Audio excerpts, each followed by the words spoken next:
Okay, hello Sharon, good to see you again, and thank you so much for your time.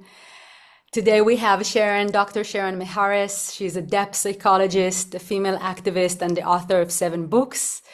And I'm very grateful for her coming to talk with us today about the importance of female activism. Thank you so much, Sharon. Great to see you again. And it's great to see you again too, because I saw you in October in person, and how nice to see you here online. Thank you, Sharon. Thank So you let's for get inviting started. me. Let's get started by you telling us a little bit about yourself, your background, your professional background. Okay. My professional background is as a psychologist, but I very carefully chose my education because I did not want to be indoctrinated. And so I've always kind of kept on the sideline as an observer. Most of my knowledge comes from that, from being an observer in the middle of experience rather than from textbooks. And I am a professor. I teach at 2 universities, and I always go outside the box. Mhm. If continuously I cannot help myself, I have to do it. And I told myself a few years ago that it was very important at this time of the world, and given my age, to speak my truth and not hide behind certain expectations that society and certain professions put upon us. We can't do this any longer. So I choose to be a depth psychologist because in my very early life, in my early 20s, I had a major transformation. Mhm. And from then on, I began reading Carl Jung. That was around 24. I'd been a high school dropout, but so I'd have to sit there reading Jung directly from his own words, because Mhm. this is the late 60s, Mhm. with the dictionary open. I'd get it intuitively, but I didn't have the education to always understand some of the words. And so the idea of depth psychology includes the understanding of the archetypal realms and how we're influenced by them. And I think that from an archetypal level in the Western world, and from then I mean Egypt, all the different traditions that have risen from ancient Sumer and ancient Egypt that come through the mystery schools that affected early Judaism and Sufism, all and even the Gnostic tradition, all of those are part of a Western tradition that are deeply influenced by an archetypal message of birthing the authentic self and coming to know who we really are. So I think everything in life is part of that. And then now that we are entering 2025 and all the changes taking place, I'm realizing that feminists are starting to go this deeper realm. It's not just about activism, it's about who are we really, That's each super of us interesting. individually. Can you share more about that? And also, maybe we can connect that to your interest in working with women and working in feminism. What does it mean for Well, you? who are we really is kind of like it's coming in. I've been watching some incredible programs from Turkey, one called The Gift, it's on Netflix. And the very ending words are, and who are you?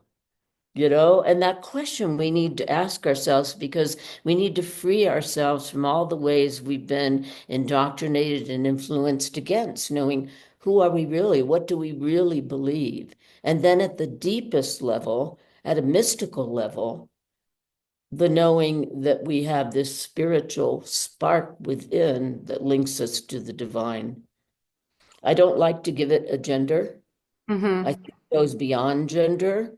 And I think it's really important that we begin to link together beyond all the different divisions, race, religion, gender, you name it, because we're going through an intensely serious transformational time, and no one group can do it alone. Yes, I completely agree. Mhm. Can you share about your background in working with women and facilitating women's groups, Sure. and what led to your interest in working with the women? I think around 1984, 85, I was introduced to Jean Boland's book, Goddesses in Every Woman. And I read that, and I think that had a spark, and I was also kind of getting it intuitively that it was very important to become more aware of the feminine within me. And we're doing depth psychological work on the father within and the mother within and all of these different elements that are Yes. within it. And I began co-leading a women's group in 1987. And we were using spiritual practices and just opening up conversations. And then three of us ended up going off for doctoral degrees that would eventually move into doctoral degrees in 1989. And I headed for Matthew Fox's school, the Institute of Culture and Creation Spirituality.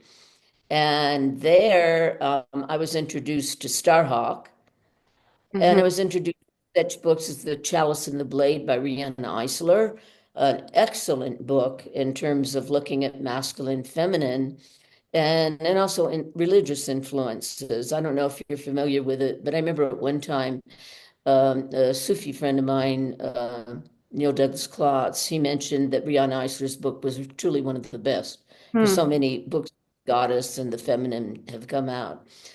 And then Starhawk was my favorite teacher at CIC, what was it? Institute for Culture and Creation Spirituality, ICC.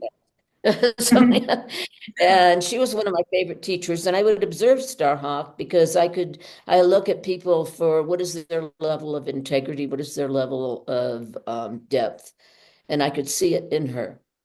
Yes. And I'm very impressed. I loved her rituals. She was the one that introduced me into the descent to the underworld with Goddess Innana. She was leading I was taking classes from her, and the classes from her were in guiding um, processes, guiding trance, all of that. And she would lead it, and she's an expert in leading trance experience. And she would play her drum and just do her thing, and it was very, very deep. And in that, I was introduced to the goddess Inanna, the Sumerian goddess, and this idea of the descent into the underworld, which I think is now become more important than ever. It Yeah, is the way. that is very interesting because I was going to talk to you about the experience that we're all living through right now, where Mhm. we are essentially going through multiple crises happening all around the world, impacting humanity from climate change to wars, the collapse of democracy, land depletion, and so on.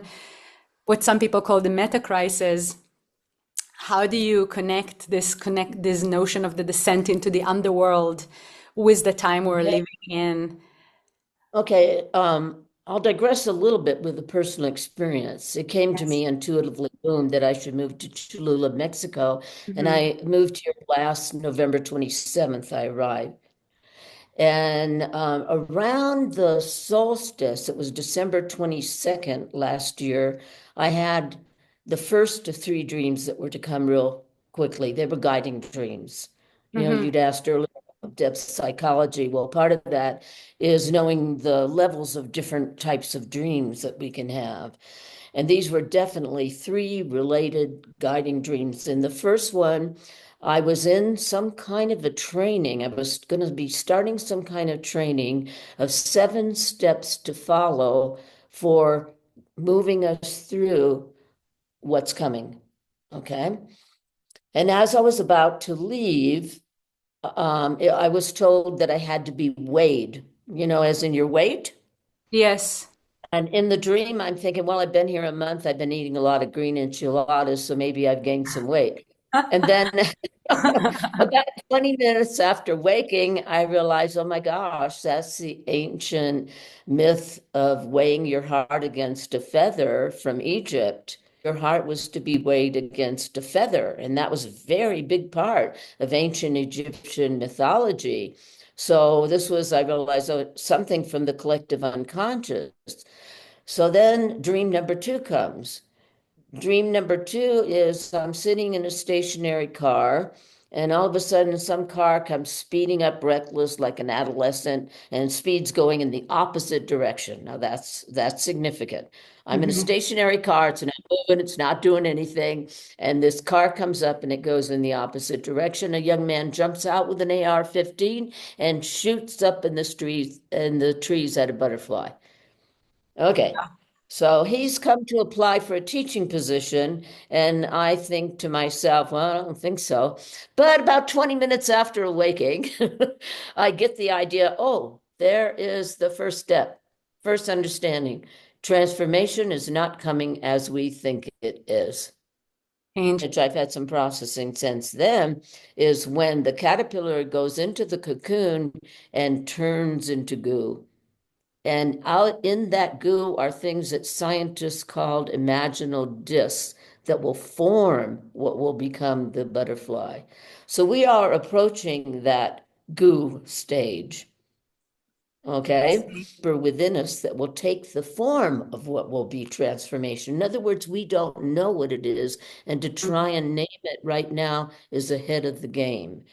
So the first two, and then comes the third step, dream number three. My Mm-hmm. mother come, Mm-hmm. and my mother has meddled with my relationship with my daughters and all of this stuff, and I'm feeling all these feelings of not being in control about any of that. And then there's some things about power issues, and then I'm both observing and experiencing a boy sitting on my lap looking down. And so I'm looking down too. We can't find the feather. And then I wake up. Mm-hmm. And so then I've got step number two, our deep personal work for healing ourselves, that we come to everything that blocks who we really are. And that takes us into spiritual levels. So that moves activism into a new direction. It's not just about yay, yay, women leaders, because the women leadership is more this tuning into, let me quote something, because I happen to have it sitting here, and I thought it might come in handy. Mm-hmm. Netflix um, from Turkey called The Gift. Episode 5, the star is in the underworld. She has Okay. now a little bit of rocks fall down, a big rock, and she can't get out. Yes. And in the underworld, just in tales of old times, the goddess appears. And Mm-hmm. she, going through not knowing if she's going to live or die. It's all dark. And here's what the goddess tells her: go deeper. You can't understand the truth with your mind alone. Let your soul show you the way. And remember what you are. Remember who you are. And then later, she's going to see some images in a trance as a baby being neglected by her mother. And then some of the things she did as a little brat toward her adopted sister later. And then the goddess speaks to her again. Word is intent. Word is intent, Atiye, that's her name. The moment it leaves our mouths, it creates its own reality. Have you taken responsibility for everything you've said? You're already enough. And when you embrace yourself for who you are, you will get out of the darkness. Therein is this where we really need to focus. And how we do this as women in groups is very important, because I'm part of a couple of groups of women that we meet and we just kind of share. We talk about important things, but we also share who we are, because that space is opening our hearts. We don't have the answers. We just don't have the answers right now. We know that everything is kind of falling apart, and we know in some ways it needs to fall apart. And yet, so that we see what begins to manifest out of it. That's the turning to goo. And then the next thing is looking deeply into being authentic as we can be, and to allow that space for one another as we join in small groups, as we join to figure out what our steps are, because activism and feminist activism is going to have to change to meet the needs of the time. This is very interesting for me to ask you. So, in light of your interpretation of these events, the descent to the underworld, the need to find who we truly are and trust it, the need to listen with our heart, how does that change feminist activism? What is feminist activism today? In what way can it be most effective? It means really being authentic. The whole anger thing or any things that are based on things where we need to weigh our heart against a feather, Mm-hmm. really important. And so letting each thing be a mirror to us to transform within and to share those stories with one another as we all deepen together. I think that's the kind of activism. I don't know. But for instance, I'm from the United States and I see all the changes that are taking place right now. And I see the changes that are taking place in the world. And it's becoming increasingly dangerous. And I have an intuition it will become very dangerous to stand on corners and have activism for feminist rights, for women's rights, for Black Lives Matter, you name it. It's certainly not going to be safe in the United States for that. Do we go out and fight anyway? I don't know what's going to come out of that. I don't know. But I do know that the most important thing right now is that going within and getting to know ourselves and that journey into the underworld. My gosh, we go back. That's an ancient story. It first appears in my understanding in the Sumerian goddess Innana's descent into the underworld, but it also shows up in other stories. And many people, even don't know the story that Jesus, after he's crucified, descends into the underworld for 3 days. He goes into hell. There's nobody says what's going on in there in those 3 days.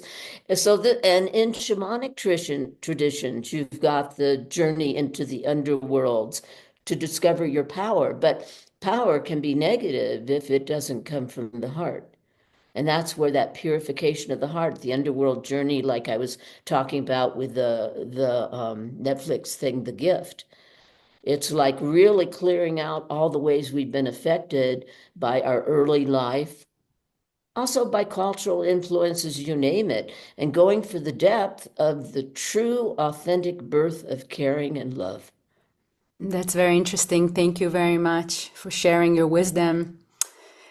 What do you think could be the biggest challenges that women activists are going to be dealing with? I mean, you just mentioned that you think it's going to be dangerous to actually be protesting Right. out in the streets. Are there other challenges that you can think of? Or I what do you think think what about it burnout, for example, among activists? I think what it leads to is a period of not knowing, so that we begin to be guided by our hearts. And also, again, I just don't think we're going to have the answers. They're not going to work in the way they've worked before. I remember, gosh, around 10 years ago, giving a talk at an international Sufi conference about something that I had gotten it intuitively then that religions were going to start breaking down and that the old guru image and all that was going, and that we were going to have to find new understanding of letting spiritual influences birth from within us. One of the things I appreciated about Carl Jung is he says that if you're feeling totally comfortable in your religion and your ideas, then you're really following somebody else's pattern. To find your own means you're going to be uncomfortable and you're going to have to go deeper and you're going to have to, I like that word too. And that thing I was quoting, where is that? Go deeper. You can't understand the truth with your mind alone. Yes. Your soul show you the way. Yeah. Women need to talk about that because I know in my last book, The Power of the Feminine, Mhm. I mentioned too about moving away from the savior idea, that Yes. and that archetype of the savior, that the women are the latest savior archetype and we're going to save the world. Let that go.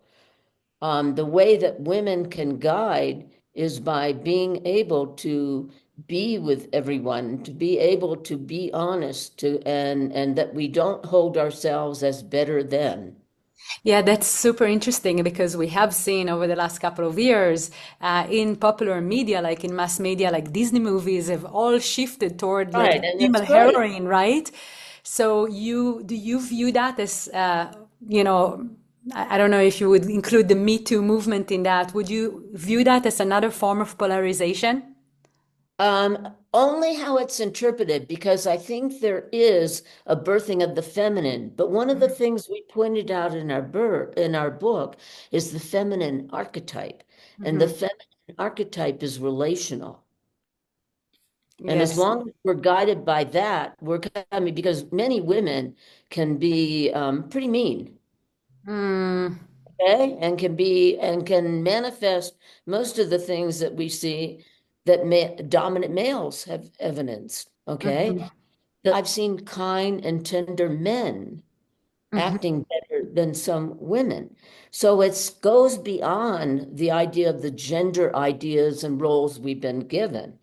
And Right. if we look at it from a deep archetypal level, the feminine archetype is about relationship, our relationship with ourselves, our relationship with others. So if we're coming from that place, we're truly embodying the feminine to truly guide the world in new Yeah. ways. That's very powerful.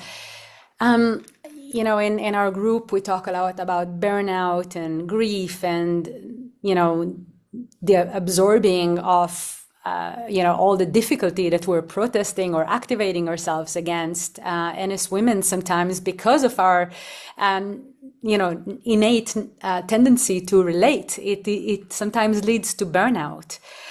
What would you think could be a way for feminine activists to avoid burnout, and how can women support each other to avoid burnout? To understand that it's all about a deeper journey of self-discovery is one thing, because Mm. how can one be burned out? That's going to take us forever. I mean, it's like Yes, when I hear people say they're bored, how could you be bored? There is so much here. To a certain degree, I think of it in a different way. For me, it's been a little bit more of looking at despair. mm, Works on they're not working, yes, and I can see really clearly they're not going to work for some time. It has to be that dissolving into goo, yeah, and those things that are predestined within us, what those scientists call those imaginal discs. I'm getting ready to write a little article on that. Um, Manifest, and that's going to go beyond what we know now. So how do we learn to be comfortable with not knowing? That's a yes, real challenge. And how do we, that's the discussions. How can we support one another in places of not knowing? And as far as despair, I know myself, and I know I have deep caring about even strangers. It doesn't matter, people from other parts of the world. And I know that things are going to start getting really chaotic and bad in 2025, and not just in the United States, but other places as well. So I bought myself a 32-ounce bag of ashwagandha powder while I was in the United States, brought it back to Mexico, because ashwagandha powder is a Ayurvedic herb that is very good for the nervous system. yes, Okay. And I thought, okay, I'm going to start taking it right away so that it's in my system by the time a certain man takes his office on January 20th and all the chaos begins. I've got the ashwagandha powder in my nervous system so that I'm not overreacting with anxiety. yes, Okay. So it's a very practical thing that I've done. I used to be a Qigong teacher. I've gone back to trying to remember what those 8 brocades are so that I can start doing them again daily. yes, Because that grounds you in your lower body, it grounds your whole atmosphere and builds your energy. I yeah, watched things like The Gift. I watched it more than once because it was so empowering yes, and empowering for the feminine. yeah. Paying a lot of attention to our daily routines, paying a lot of attention to how we nurture ourselves, not just with food or water, but also with impressions, like the kind of, TV shows or books that we read, like being very, very selective and discerning Mm, This has been incredibly impactful for me in navigating crisis in my life and in this time especially. mm. Thank And you. there's so many, the universe gives us so much. About a month ago, I think it was, in the New Zealand Congress, that Maori woman, Yes, I've Yes, seen it. it went viral Yes. across the planet. It was really incredible. So Yeah. I was in the United States. I encouraged my granddaughter to put on Whale Rider, a movie Uh-huh. from the early 2000s, which again was one about empowering the feminine. Yes. And she really evidenced authenticity throughout it, the young girl. Mm. Watching that type of stuff is just very good. Taking it in, what does it feel like in our body? What does Yes. it do to us, you know? So I think you hit it. Wow. When you said about certain TV programs being very particular what we watch and what we take Yes. in. Not that we do need to keep aware of what's happening in the world. So little doses, but little doses of the Yes. news and what have you, and yet at the same time be balancing it out with reading the right books that are going to empower us and watching the right films. I'm very impressed with what's happening on Netflix. There's a lot of really good stuff, Mm. Among a including lot on of violent stuff as well, so at least they're balancing it out somehow. Well, like the second episode of The Gift, I Mhm. almost quit watching it because she was in a coffin clawing or trying to claw her way out. And I thought, is this some kind of a horror movie? I don't watch those. No, it was a metaphor for being in a coffin like we are in life and trying to free ourselves. And so, and there's a couple of, it's what, 24 episodes, there's a couple of murderers, but those things are happening in life. Can we learn to be with them and realize that they're happening in life, but there's a greater cause, a greater purpose, which is being evidenced throughout all 24 episodes of The Gift. Okay. Just to really take in that message. Mm. Thank you very much, Sharon. Mhm. Wonderful. As we're kind of coming toward the end of our conversation, I'm curious to know if there is anything else you would like to share with our group of women, or your words of wisdom for our new year for 2025. I think the most important thing is to realize that we want to join with one another. We Mm. want to join with parts of ourselves that are in despair and bring them comfort. We want to bring in feeling more empowered, and we want to share that with one another. And then we just have to be open to how do we apply that when we start being bombarded, because we will be bombarded by things that are happening in the world. And how do we hold a deeper love and a deeper realization of who we really are in the midst of all of it, then we can be part of the transformation. Mm. Thank you so much, Sharon. This is very deep and very encouraging as well to hear you. And I again appreciate you very much. Thank you so much for joining us today and have a beautiful rest of your day. Thank Thank you. you very much. Thank you very much for inviting me. Thank you.